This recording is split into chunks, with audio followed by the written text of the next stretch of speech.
dito. Enjoy na enjoy siya kasi Pasalamat ko sa inyong lahat. kuwan siya po, non-working vice president. Araw-araw sa kanya, holiday, non-working holiday. Na pagkapalan ng vice presidente mga kababayan na wala mang ginagawa, araw-araw nasa layasan. At outside Philippine Area of Responsibility. Sabi niya rito, after nitong uuwi siya, connecting flight lang, mga kababayan. Diretso naman siya sa Maisog Rally, Bring Duterte Home Rally sa South Korea.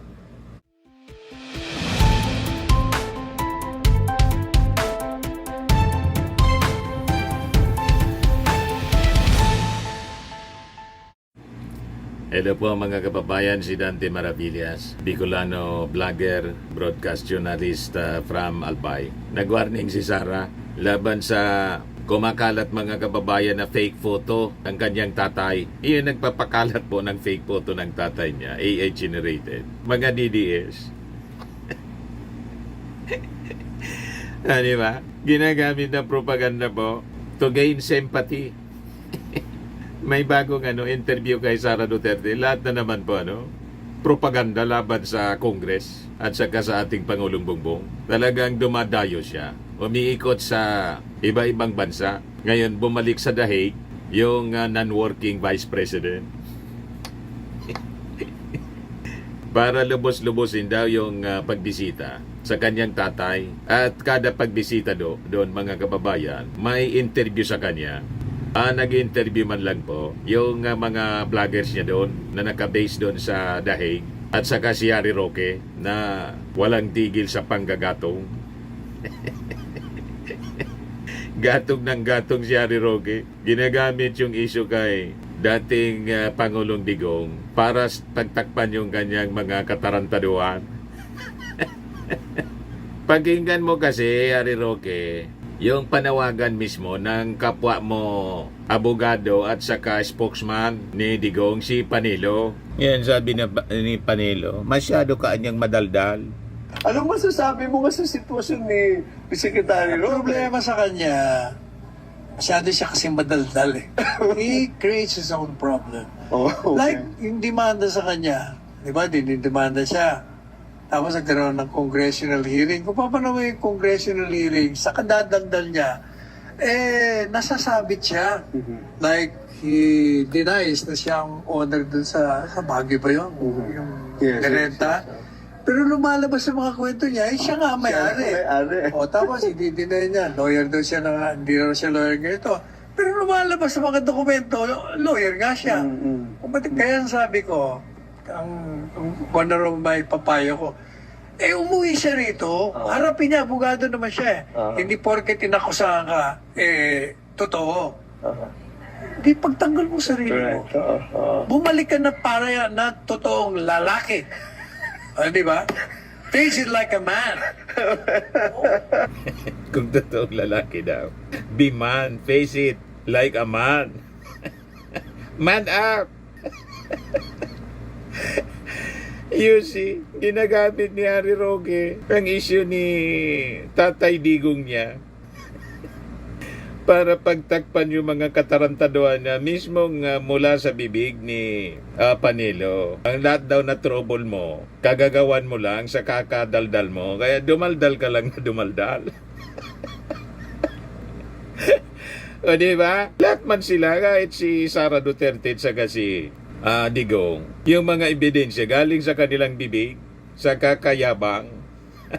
Pagkatapos, nagpakalat yung mga DDS ng picture ni Digong na butot balat na, AI generated po. O ngayon, mismong sa bibig ni Sara, nag-warning siya, BP Sara warns against fake photo of Dad Rodi in hospital. Yan po, AI generated siya just to gain sympathy. Ang nagpapakalat po, mga DDS man lang.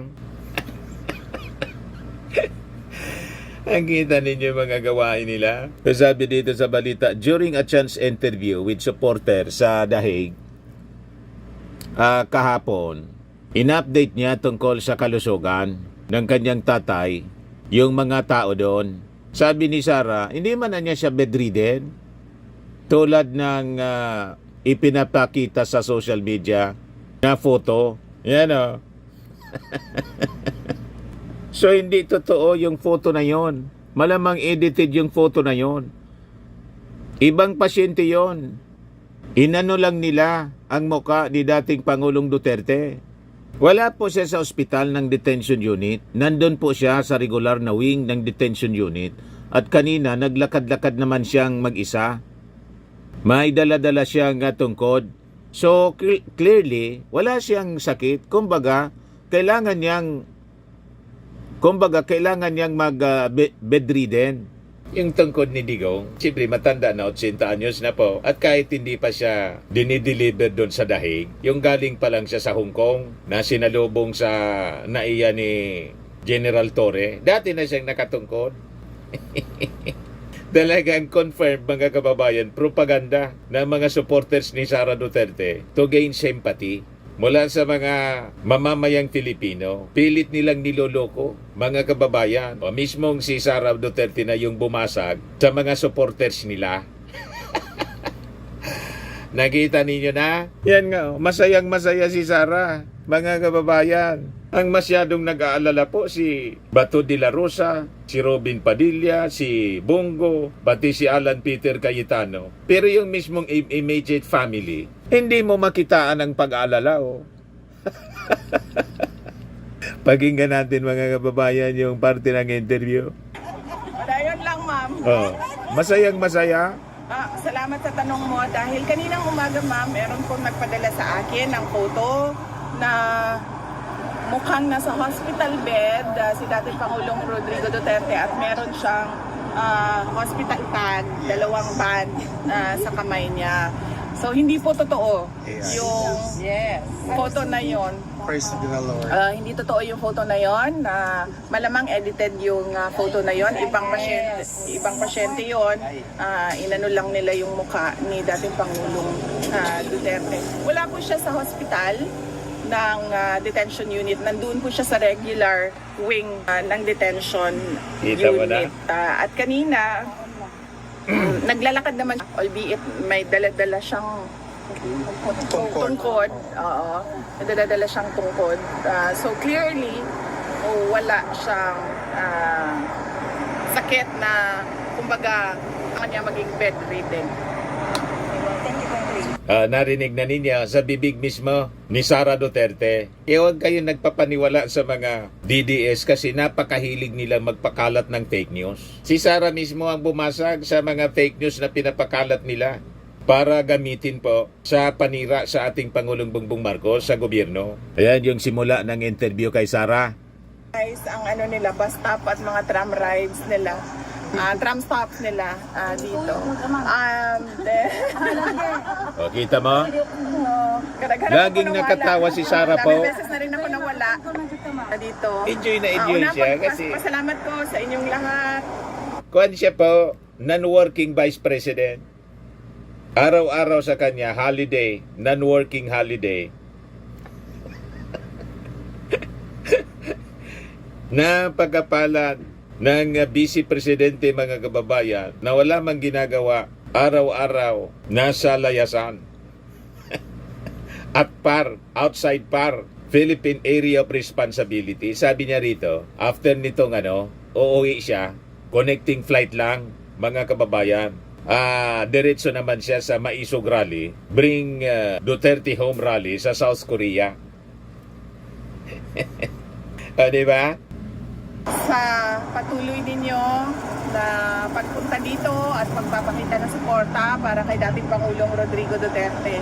At pasasalamat sa mga hindi makapunta dito sa Netherlands pero araw-araw na nag-aabang ng balita kay dating Pangulong Duterte, lalo na sa ating mga social media personality na maga, araw, gabi, 24 hours online para lang magbigay ng balita at para depensahan si dating Pangulong Rodrigo Duterte at magpakita ng suporta kay dating Pangulong Rodrigo Duterte. Yung iba sa Wala mang epekto po yung mga rally nila dyan sa The Hague. Gusto na ngang pauwiin ni Digong yung mga tao dyan. Kaya lang makukulit talaga.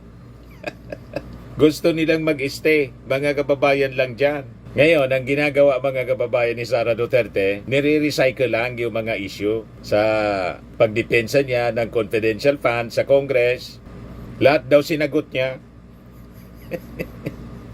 Sabi nga po ni Congressman, isa sa mga prosecutors, Congressman Chua ng Maynila, dapatan niya kay Sara Duterte, imbes na magsalita siya ng magsalita sa interview, sagutin niya yung mga questions sa confidential funds and other issues na laman ng articles of impeachment doon sa impeachment court. Dapat ganon, doon niya sagutin. Sinasagot niya po sa mga papresko niya. Kasi sa mga papresko niya, lalo na po kung nagtatanong po yung mga pinunduhan niya yung travel tulad ng sa Australia. Bayad yung lahat ng gastos, plane ticket and all. Kaya magtanong niya kayong magtanong. Ang gusto niya, mga friendly questions. Ayaw niya ng mga tanong na ginigisa siya tulad ng mga tanong ng Quadcom, tanong ng mga congressmen. Kasi doon, hindi siya lulusot. Corner siya doon. Kaya gustong-gusto niya, kada larga niya mga kababayan, humaharap siya sa mga sympathetic sa kanya na mga vloggers and members of the media. O diba? Kasi doon, pwede siya magpropaganda na magpropaganda. Sasagutin niya yung gusto niyang sagutin at malamang sa malamang may prior orientation muna before ng interview. Ito niya lang ang ating ang inyong mga itatanong sa akin, dapat ito lang ha. Ganon, mga kababayan. Kaya pakinggan ninyo ang kanyang mga sinasabi po. At dun sa mga aliases. Dahil binanggit po ninyo kahapon na kung may trial po, dun po kayo magbibigay ng file. Kung wala naman, public naman po. So sa Pilipinas po, meron po ibang mga congressman na nagsabi na bakit daw hindi pa po ngayon kayo magpaliwanag. And bakit daw hindi nyo pa po before nung sa budget hearing. Nung una, sa budget hearing, mapapansin nyo, wala namang confidential funds doon sa budget request namin. Pero lahat nun ay confidential funds ang tanong nila from the previous years, which was already decided by the House of Representatives na hindi nila ibibigay or hindi ni-request. Hindi siya ni-request. Pangalawa, kung makikita nyo at maalala nyo na mismo ni Congressman Stella Kimbo, let's stick to our plan. So alam mo na, at kaya ako dumating doon sa budget namin na mag-isa dahil sinabihan na kami noong isang kasamahan nila na ganito yung gagawin sa iyo. Puro confidential funds ang tatanungin at ang gagawin nila ay Siyempre, itatanong po kung ano yung may problema sa paggastos. Halangan man itatanong sa inyo, so yung mga items na wala mang problema. Di ba? That is normal. Ba't mo pa itatanong? Wala mang problema yung paggamit ng pondo sa mga items. Siyempre, ang sentro ng pagtatanong, yung may problema, yung naubos sa chichirya. Ginagawa niya yon mga kababayan na depensa na ang gustong itanong daw, stick to the plan. Na ang ibig niyang sabihin, yung sinasabi ni dating representative Stella Kimbo, pinagkakaisaan siya. Yon ang plano. Gusto siyang idikdik.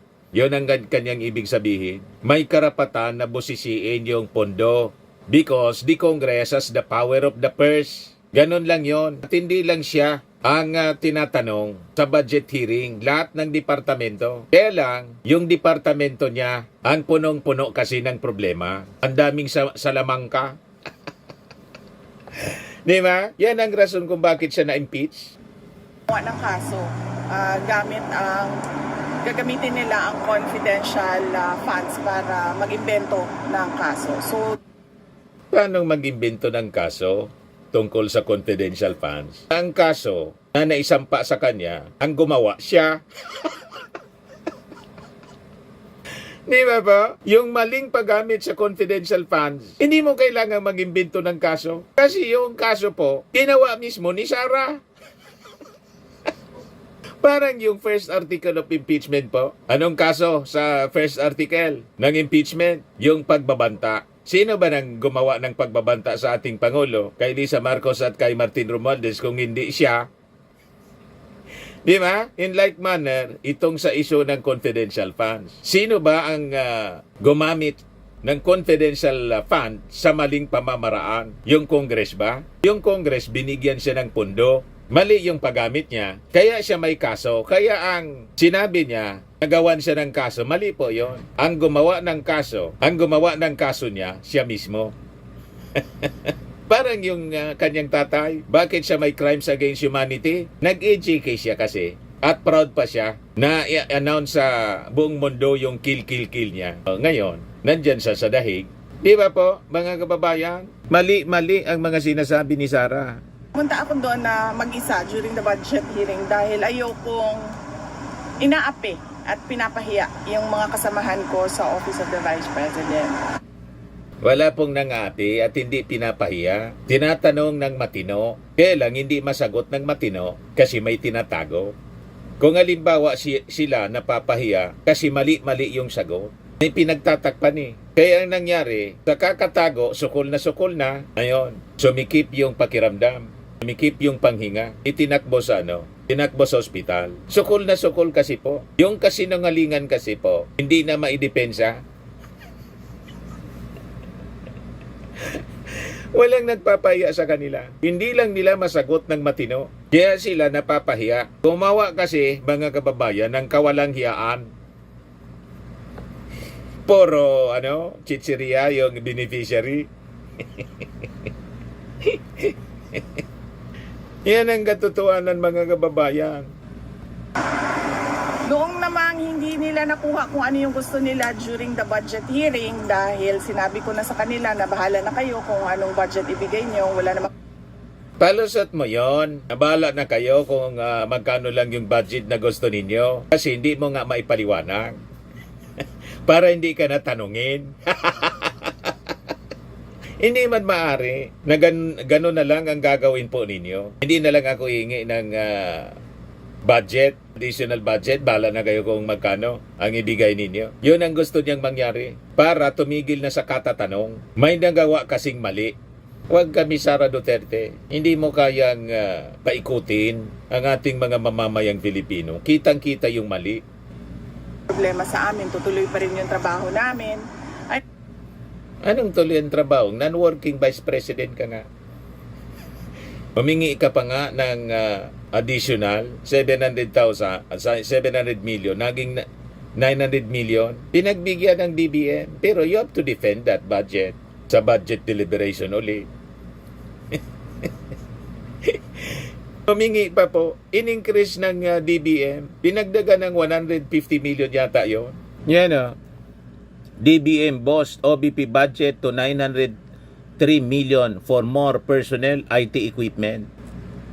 170 million yung increase po ng funding ng Office of the Vice President. For OBP's additional personnel in information technology equipment, sabi ng kanyang bagong spokesperson na si Ruth Castelo, mula sa 733 million to 903 million pesos.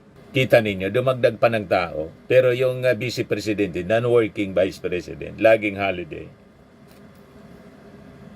Anong gagawin doon sa equipment at additional personnel na hindi man nga nagtatrabaho? Laging nasa biyahe. Di ba? Logi talaga po ang ating mga mamamayang Filipino. Bukas sila ng investigation sa loob ng House of Representatives. 2 beses ako pumunta doon. 2 o 3?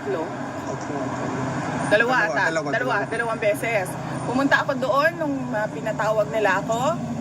At nila ako kahit wala sa rules nila. Wala daw sa sinabi rules. ko, bakit nyo ako pag-oath na wala naman sa rules. Lahat po, pinag-uos na magsasabi ng totoo. Ayaw niya kasi mag-os kasi ayaw magsabi ng totoo. Di siyempre, hindi na siya tinanong. Wala man kasing silbi na magsasalita doon, hindi man siya naka-os. Grabe talaga po itong si Sara Duterte. nyo na kailangan mag-oath ang resource persons. In fact, Lahat man kung tingnan nyo pinag-oath. yung mga ibang hearings ng House na hindi doon sa amin, makikita mo na yung mga resource persons ay hindi talaga pinag-oath. Yung sa'yo kasi investigation. Yung iba hearing. Normal hearing lang. Di ba? Pag investigation, dapat mag-take oath ka. So, hindi nila masagot dahil ang kagustuhan lang naman nila ay manira, diba? So, hindi nila Manira. Wala mang ganong ano po. Wala mang ganong ginagawa ang Congress na manira. Ang naninira po, yung mga DDS at kayo mismo. Walang tigil sa paninira. Pati inulit nga na naman mga kababayan ni Sara Duterte yung paninira sa 20 pesos na bugas. Di ba? manira, diba? So, hindi nila sinagot, umupo ako doon. Sabi nila, wala na kaming matatanong sa iyo kasi hindi ka naman nag-oath. Pero ready akong sumagot kung ano man yung tanong nila kahit wala akong oath. Diba? So, wala silang tinanong. Noong sunod na pumunta ako doon, sinamahan Lahat balubagi po. mga invitees nila galing sa Office of the President dahil pinoprotektahan ko lahat nung mga kasamahan ko sa Office of the Vice President. In fact, kung hindi nyo napapansin, marami dyan ang hindi pro-Duterte sa Office of the Vice President dahil Pumunta ka doon, pinoprotektahan mo yung sabi mo kasi baka makapagsabi ng totoo. Yan ang totoo niyan. Kaya binantayan mo na. Kaya nanikip yung panghinga ni Zuleika Lopez at saka yung isa pang staff mo. Kapwa itinakbo sa ospital kasi baka makapagsalita ng totoo. Di ba pa? karamihan dyan sa kanila ay galing pa sa panahon ni Vice President Binay at Vice President Leni Robredo. So dilawan at pinklawan talaga ang ibang mga tao dyan sa Office of the Vice President. Pero lahat yan pinoprotektahan ko. So sinamahan ko sila doon at pinoprotektahan ko sila. Pero nung sinabihan ako na you cannot speak without taking an oath, so nag-oath ako. Nung nag-oath naman ako, may tanong ba sila kahit isa? Alvin? Wala. Kahit isang tanong, walang tinanong sa akin. So, anong sinasabi nila na hindi ako sumasagot? Sumasagot ako. Pinadalhan kami ng letter ng Commission on Audit dahil sa pagpipilit ni Congresswoman Franz Castro. Sinagot namin. Pinadalhan kami ng letter ulit ng COA. Sinagot naman namin. Maayos naman yung sagot ng Office of the Vice President. So, hindi ko alam kung saan nanggagaling ang sinasabi nilang ayaw ko sumagot. Ngayon, ayaw ko sumagot kasi nag-file sila ng impeachment. At sinabi ko, since nag-file kayo ng impeachment, ay doon natin sagutin. Ngayon, sabi mo ngayon, doon natin sagutin. Pero yung mga abogado mo at mga kaalyado mo, mga senador, gustong ipadismiss. So walang mangyayaring sagutan kasi walang trial. Kita ninyo? Bali-baliktad ang kanyang mga sinasabi. Sabi niya, I want a bloodbath. Pero ang aksyon ng kanyang mga kaalyadong senador, dismissal without the benefit of trial. Ngayon, ito na naman ang sinasabi niya. Hindi siya sumasagot kasi may impeachment. Di gusto niya daw nasagutin sa impeachment trial. Pero ang aksyon ng kanyang mga abogado, questionin ang jurisdiction ng 20th Congress. Nag-file sila ng petition sa Supreme Court at ngayon nga, nag-utos na yung Supreme Court na sagutin, both by the Senate and Congress, yung petition nila. You see? Kaya mahirap talaga pong paniwalaan ang mga statement ni Sara Duterte kasi bangga-bangga po. Yan sinasabi niya rito. Sa impeachment, para naman ako kasi akong tanga kung magsasalita ako about confidential funds na yon na wala namang dahilan. Unang-una, nag-hearing, nandun ako, walang kahit isang tanong. Ngayon, may impeachment trial, tapos magdi-discuss ako noon sa labas ng impeachment trial. Pag wala ng ibang venue, saka ako magsasalita. My explanations will be in my own time, hindi sa panahon kung kailan gusto ng mga members of the House of Representatives. In her own time daw, kung gusto niya, kung kailan niya gusto magsalita. Ganon ka-arugante mga kababayan si Sara Duterte. Kaya sabi ko sa inyo, hindi siya bagay na maging public official. She should be disqualified mga kababayan. Ayaw na niyang accountability. Ayaw niya nang tinatanong kung paano ginagasto ang pundo ng bayan. Feeling niya, pera niya ang ginagastos niya mga kababayan sa mga lakad niya, sa lahat ng mga activities niya. Tingnan niyo yung ginagawa ngayon. Hindi man nagtatrabaho. Non-working Vice President. Pero may lakas siya ng loob na hanapan ng trabaho ang ating Pangulong Bongbong Marcos. Pero siya mismo hindi man nagtatrabaho. Kitang-kita po. O ito siya. Naghain ng resolution po si Senator Alan Cayetano asking the government to move Si Harry for Roque house yan, arrest nagsasalita. within Philippine embassy premises here in Holland, si Tatay Digong. Opo. Your reaction po? Hindi ako makakomment eh. Kailangan ang mag-comment nitong house arrest na ito at the resolution ni Senator Alan Peter Cayetano ay yung lawyer ni Pangulong Duterte. So siguro kung isang beses maimbita ninyo si Attorney Nicholas Kaufman to give a comment, mas maganda na siya yung magbigay ng comment dito. VP, on a similar question, what's your reaction to the pronouncement of some congressman really against you for the revival of the Quadcom 2.0? We are not surprised. Bago ako pumunta dito kaya na-late pa nga ako, nagmamadali kami kasi galing ako sa isang Zoom meeting na ang laptop, no? Nasa akin ang laptop. So, pinatago ko lang sa iyo. So, kinukulit. Kanina, nasa Zoom Diba? meeting kami. Unbothered talaga to. Yun ang dinidiscuss namin. No? Kasama ka na Secretary Harry Roque, no? Na hindi ito titigil. So, huwag tayo mag-expect na bago yung Congress ay titigil sila sa pangangatake nila. So, tutuloy-tuloy pa rin yung paghahabol nila sa iyo at tutuloy-tuloy yan na tambakan ka nila. Siyempre, bulin si Harry Roque kasi sabit doon sa Pogo. Yun ang sabi niya, no? Sabi ni Panelo, sa kada daldalan niya, sinubo niya yung sarili niya. Nasangkot tuloy sa kakadaldal. Di ba, mga kababayan? Ng kaso. Yan din yung sinabi ko sa mga ka-meeting ko kanina. Because obviously, ang gusto nila ay burahin ang mga Duterte.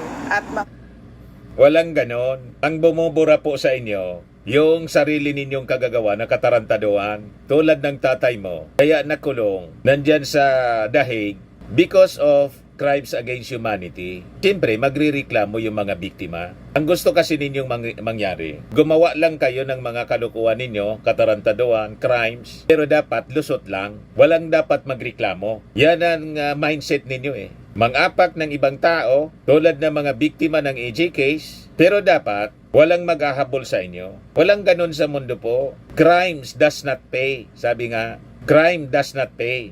Gumawa ka ng mali, may consequences po. Nagbanta ka sa ating Pangulo, may kaso. Mali yung paggamit ng confidential funds, may kaso. Ganun lang yun eh. Ayaw mong habulin, ayaw mong may kaso, huwag kang gagawa ng mali. Ganun lang yun po. tao na sumusuporta sa mga Duterte. In fact, kahit nga private individuals, ngayon, hindi na immune dahil nakakatanggap na sila ng mga letters galing sa BIR o kung ano man yung pwedeng kahanapan ng pagkakamali sa kanila. Hindi ito. Harassment daw sa kanila, yung ginagawa mga kababayan. Sila yung mahilig gumawa ng ganyan. Nagsabi ako sa kanya kanina, sabi ko ano ba ang message mo dahil pagdaan ko kanina papasok meron ng mga nag-aantay na mga kababayan natin at sabi niya na wag na daw kayo mag-antay sa kanya dahil ayaw niya daw na naaabala kayo at lalong-lalo niya daw na gumagastos kayo ng dahil sa kanya. Ang pera, ma'am, nakikita lang yan pero ang pagmamahal namin hanggang sa dulo talaga. Alam ba niyo yung nakalimutan ko sa Bukas na lang, ma'am. Tomorrow, ay Monday is sa another day. Sa Tuesday, sa July 19. Imbitahin ko nga siya, no, sa birthday. I already asked this to your former president legacy, but we are all happy that we are here. I hope that we are not giving him a burden that we are here. It doesn't affect his health. I don't think so, ma'am. Maybe he's just thinking of your comfort. Comfortable here, madam. We're so happy together here. Getting Hello, everybody. Yes. How about you, Last VP? question dito. saying na it's so expensive for a lawyer to buy lots of money. Therefore, the total payers have lots of money. Hindi ko alam kasi hindi naman ako nagbabayad. Hindi ko alam. I am not paying for Attorney Kaufman, and I do not know the professional fees arrangements between Attorney Kaufman and former President Duterte, because it is confidential and between the lawyer and client only. So I'm not paying for his legal I had an services. argument. I told somebody the Philippine people are willing to pay. At ayaw din yun. At ayaw din po ni nila. dating Pangulong Duterte na Parang may mali siya yun. The Filipino people daw willing to pay for the attorney's fee. Malamang ang intensyon nun, mga kababayan, mag-fundraising. Hindi man kailangan. Ang sabi ni Sara Duterte, hindi niya daw alam kung magkano. Pinapareact si Sara Duterte noong supporter niya. Kasi may mga critics daw na nagsasabi, milyon-milyon yung bayad sa attorney's fee. Hindi niya daw alam kasi confidential daw yon between the client pagkatapos si Attorney Kaufman kung magkano yung bayad. Naniniwala kayong hindi alam kung magkano yung attorney's fee? Sabihin pang hindi siya nagbayad kasi talagang hindi man kailangan. Siyempre, may pera yung nakatago si Digong. Alangan mo wala. Di ba po, mga kababayan? Lot drama po. Ayan o. Sa mga kababayan natin na palaging nandito, nakasuporta sa iyo, sa iyong ama at sa buong Duterte. yes, nagpapasalamat ako mga kababayan sa patuloy nila na suporta, no, yung mga pumupunta sa Hague at pumupunta dito sa Duterte Park para ipakita ang kanilang suporta. Lahat kayo. Imagine mga kababayan, pinangalanan na nila na Duterte Park, Duterte Street, Duterte Park.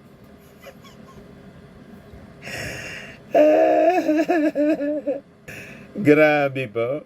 Illegal naming ng park unauthorized by the Dutch government. Manang-mana sa China po. Tinatawag sa kanilang pangalan, Chinese name, yung mga territory na sakop natin at doon sa India. Kiniklaim nilang sa kanila na, pinangalanan na nila. Di ba? Ang tawag nila, Duterte Park. Magamit ng sarili ninyong pera para magpakita ng suporta at taus-puso yung pagpapasalamat namin. Wag lang natin kalimutan na ang ipinaglalaban nating lahat ay hindi yung tao, hindi si Pangulong Duterte o hindi si Inday Sara Duterte. Ang pinaglalaban natin dito ay yung bayan natin. Tanong pinaglalaban yung bayan na wala man kayong ginagawa ng mabuti para sa ating bayan, hindi nga kayo magtrabaho. Laging non-working holiday. Di ba? Binigyan kayo ng trabaho sana. Kung kayo ni team ka pa, wala mang nangyaring matino sa DepEd. Di ba? So malinaw po na ang pinaglalaban ninyo pang sariling political survival. Hindi man yung ating bayan. At bawat pamilyang Pilipino. Yung injustice Yes. at rendition. Yeah. Anong injustice kay Digong? Ang may injustice po, yung mga victims ng EJK. Di ba po mga kababayan? Kaya nandyan siya for not injustice, due process. He has to face the case filed against him ng mga nabiktima. So, binibigyan siya ng due process. Pero yung mga biktima po, walang due process na nangyari. Mga kaluluwa na sila. Si Digong, sinasabi po ninyo, butot balat. At least may balat pa. Yung mga biktima, buto na lang at kaluluwa. So malabo po itong sinasabi mo, Sara Duterte. Ginawa nila sa isang Pilipino na kinuha nila sa loob ng ating bansa. At Kumusta man yung mga mahihirap na Filipino? Hindi ba yun Filipino rin? Yung mga biktima ng war on drugs po ng tatay ninyo? So lagi ninyong bukang bibig yung tatay ninyo. Paano yung mga biktima ng tatay ninyo? Wala ba yung karapatan? Di ba po? hinatid nila dito. Maswerte yung tatay mo, hinatid sa dahig, naka-aircon, gamit eroplano. Ang mga biktima po, inatid na sa kanilang huling hantungan. Yan ang malinaw po, mga kababayan na kwento. Ngayon, kung hindi guilty yung inyong tatay, tulad po ninyo, naniwala kayong hindi kayo guilty sa impeachment case, harapin ninyo sa trial. Huwag dismissal ng kaso. So, kailangan, acquittal na lang kung wala kayong pagkakasala. Wala eh. Ito naman, ang gusto ninyo, interim release. Yung host country nga, ayaw tumanggap kay Digong. Denied. So lahat lang, one-sided. Lahat lang sa inyo, ang iniisip ninyo. Tapos sasabihin ninyo, para sa mga Filipino, injustice. Para sa mga Filipino, para sa bayan. Anong naging para sa bayan? Ang biktima po, ordinaryong mamamayan. Yes. Nila, ng gobyerno. Pati yung Ginastusan ng gobyerno para ihatid ang isang Pilipino dito sa Hague. At kung Buti nga ginastusan. Kaysa naman, i-charge pa sa inyo yung gastos. Di ba? Hindi na charge. Pasalamat na lang kayo. Yung gobyerno, yung nagatid, at safe siya. Hanggang ngayon, buhay na buhay pa. At nabibisita ninyo. Yan ang importante dyan. At sabi ninyo, maayos naman, malusog. Nakapaglakad-lakad nga. Kahit nakatungkod na lang. Siyempre, matanda na. kalimutan ang mga issue sa bayan natin. Tulad ng blanco sa budget. Napakaraming mga kababayan natin ang tahimik. Yung blanco po sa budget, hindi pa man kasi yun final. Siyempre, blanco. Pero ngayon, hindi na blanco. May laman na. Di ba?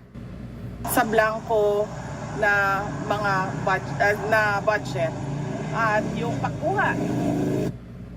Ang dapat mong ipaliwanag, yung nalaman sa budget mo sa confidential funds, nang nakasulat sa acknowledgement receipt, at mga chichiriya. Yan ang iniiwasan mo eh. Turo ka ng turo ng problema ng iba. Imaginary man lang yung mga kwento ninyo.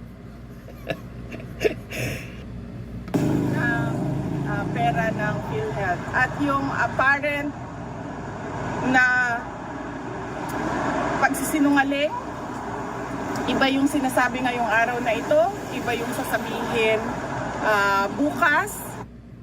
Ikaw yun. At yung tatay mo, napakasinungaling. Dinidescribe mo yata yung sarili mo. Walang ganun po ang ating Pangulong Bongbong Marcos. Maintain niya na tayo ay non-member ng ICC. Di ba? Pero tayo may obligasyon sa Interpol. Kasi nakalimutan ni Digong, ang tatay ninyong umalis din sa Interpol. Yan ang mali ninyo. At yung pagkapako ng mga pangako. Unang-una na yung bigas. 20 ang bugas. 20 ang bugas.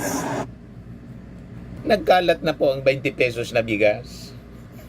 Pati dito sa amin, mayroon na. 20 pesos na bigas, meron na. Di ba? Ang napako na pangako po, yung 7 pesos na bigas ng tatay ninyo, never na nangyari. Pero yung 20 pesos na bigas, bumabaha na po sa market ng 20 pesos na bigas. Sa kadiwa po ng ating Pangulo. Kaya yung mga kwento mo po, yan ang kasinungalingan. Di ba? Yan o. 20 pesos na bigas, meron na. Di ba? 20 pesos na bigas, officially sold in Visayas, May 1, 2025. Kita ninyo yan, oh. Ang daming 20 pesos na bigas. Yan ang 20 pesos na bigas. Napakaraming 20 pesos na bigas.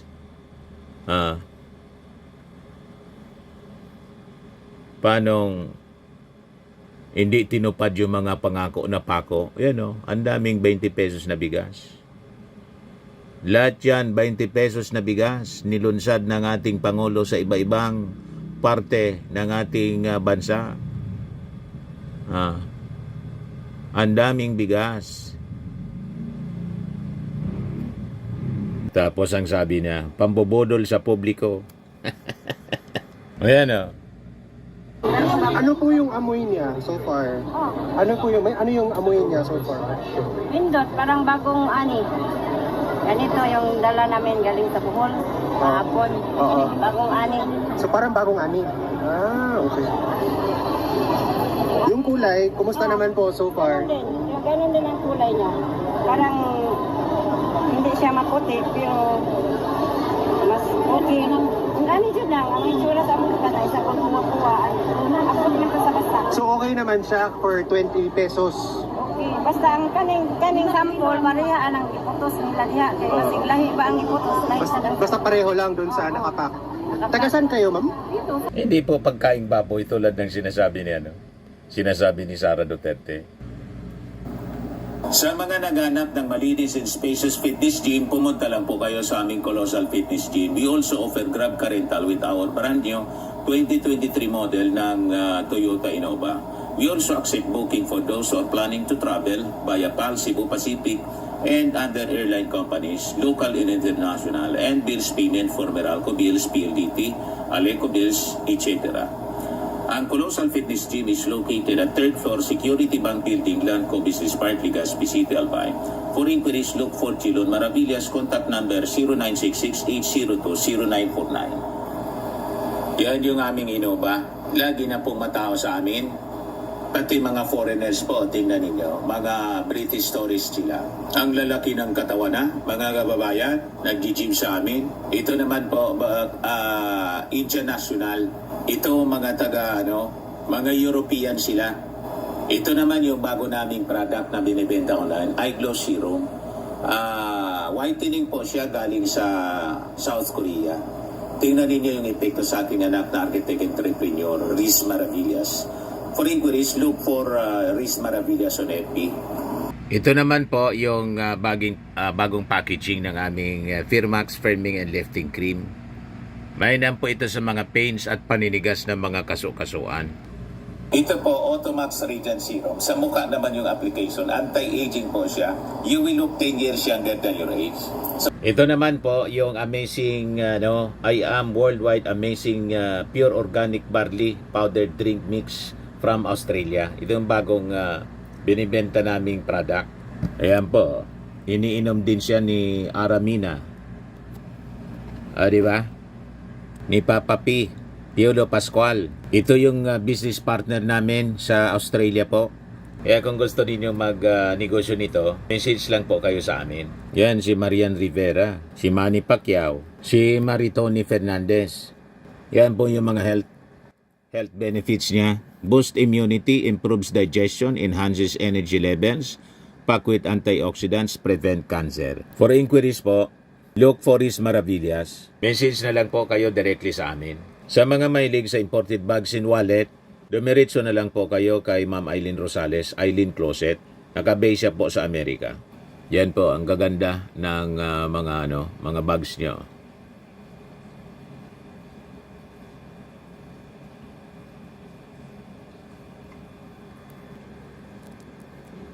Yan si Ma'am Eileen Rosales. Ito naman po yung bago naming product na binibenta online. iGlow Serum, whitening po siya. Tingnan ninyo yung epekto sa aking anak na architect before and now. Yung mga inquiries po ninyo, dumiretso na lang kayo sa kanyang Facebook account, Riz Maravillas.